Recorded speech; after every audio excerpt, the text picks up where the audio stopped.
bring you our next top question on the show. Can the BJP recover from the disaster of 2009? Lok Sabha polls as well as these elections. Let's go across to Smriti Irani.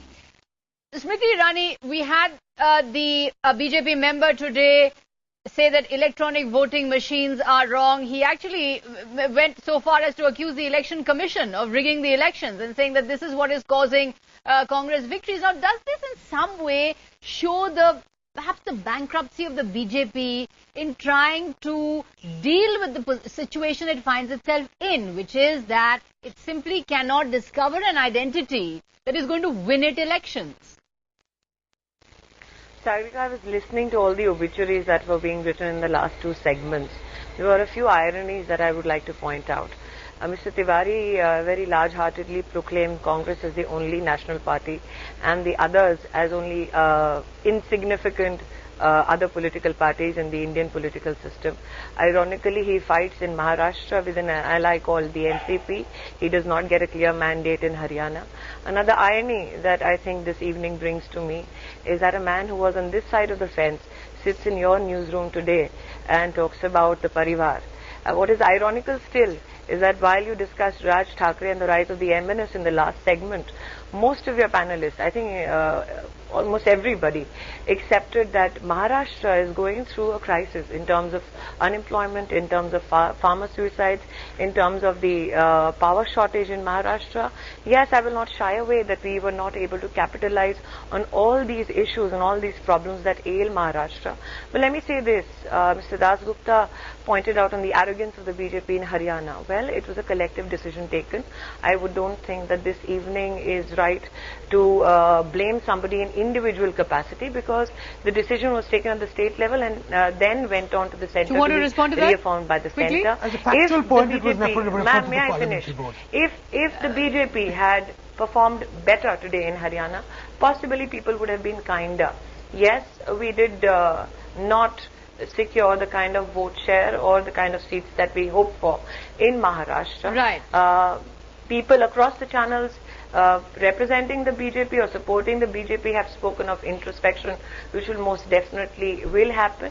But yes, as a BJP worker, I do hope for introspection and consequently action. Okay, do you want to quickly respond to that and then we'll address our larger question? No, I'm sure, I think Smriti Irani has raised a number of issues. But I think to begin with, the journey to recovery has to start with the acknowledgement that you're in crisis, that it's not merely a defeat, that it's more than just a defeat, that you're in a very, very serious crisis today.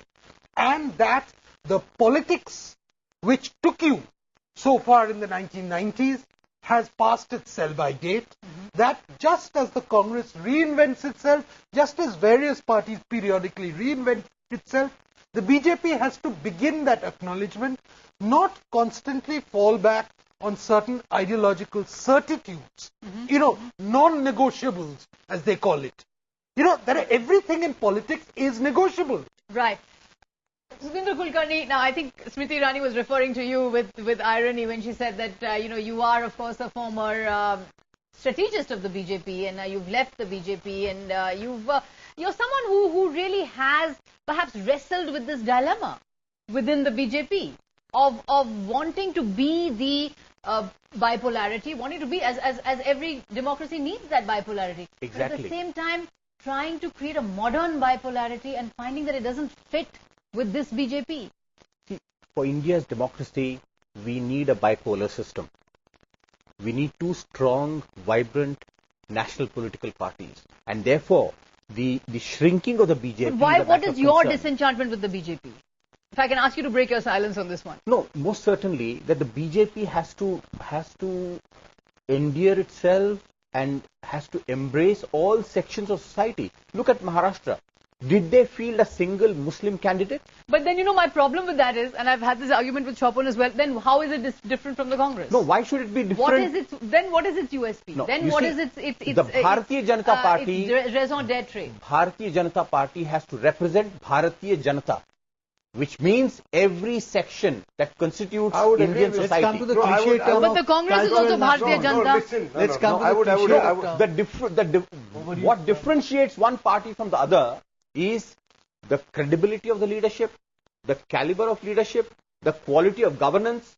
There are huge development But issues. this is exactly what the Congress talks about. What But he's this is talking exactly about, what the Congress talks about. What he's talking about is a centrist party, right of the centre. See, what Congress... No, Sagrika, from Party 1984, see, how did the BJP, rise to become a competitor, not just an alternative to the BJP? It is the kind of politics that Atal Bihari Vajpayee represented. But And many which was- called him a which was- Swadeshi Nehru. Many called him the sort of the Hindi-speaking Nehru. So it was not as if he was that different from the Congress discourse. Today there is no national opposition to the BJP, to the Congress. Right. There is no Janata Dal as a national party. So the BJP has to reinvent itself. Otherwise, this vacuum will be filled. We can't really predict. But Mr. Kulkarni, I want to ask you a question. You have worked very closely with Mr. Vajpayee, Mr. Advani, and with the BJP. Do you think the BJP has the capacity to do that? Or the will to do it? I think, Let's be honest about this.